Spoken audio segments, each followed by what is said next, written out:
my god, he's just so cute. He's such a precious little noodle. Oh, I can't handle it. I need one. I've only had Brush Buddy for a day and a half, but if anything happened to him, I would kill everyone in this room and then myself. The storytelling and the artistry of Witch Hat Atelier felt so confident and established. The aesthetics reminded me of Howl's Moving Castle and older animation styles, while the atmosphere is meticulous and thoughtful like Frieren. And I love that they so clearly stated the goal and set the stakes in the first episode.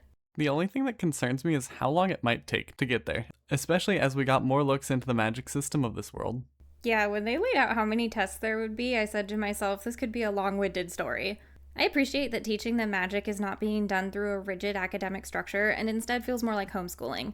I think this makes their hard magic system feel more approachable to the audience and lets us imagine that we too could do magic if only we had access to their special ink. I really liked the simplicity of the structure of their magic circles, while still leaving a lot of room for skill to be shown and how well someone can draw the symbols to get it to do what they're intending. The magic is rigid but flexible in ways that make you really wish you could play with it. Before watching the show, we had no previous exposure outside of seeing a few beautiful manga panels. And seeing the art community blow up over Brush Buddies. So I kind of thought this might be more of a cozy fantasy, but they get into life-threatening situations more often than I was expecting, so the mood of the show can be quite tense. It kind of feels like we're always trauma bonding with the characters. Coco is bringing unconventional ideas into the magic system while everyone is still thinking more rigidly.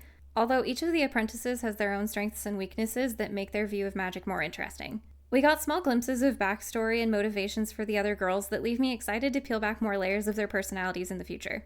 I hope we get to keep this tight-knit cast of characters going forward, as I would love to see how they can build off of each other. Although, if I had to pick a favorite character, or the one that I was most drawn to, it's Keyfree, and no, it's not just because he's attractive. As a mentor, he comes off as very open and caring, but his personal life leaves many questions, so he garners more intrigue.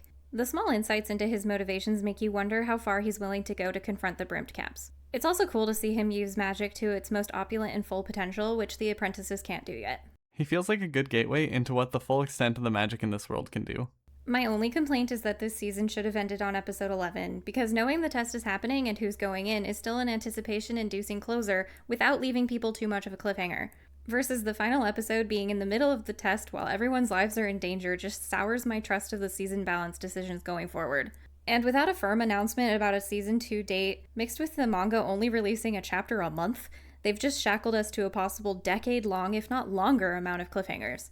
Leaving us in the lurch after building our emotions to their peak in a life-and-death situation is not the way I prefer to consume media.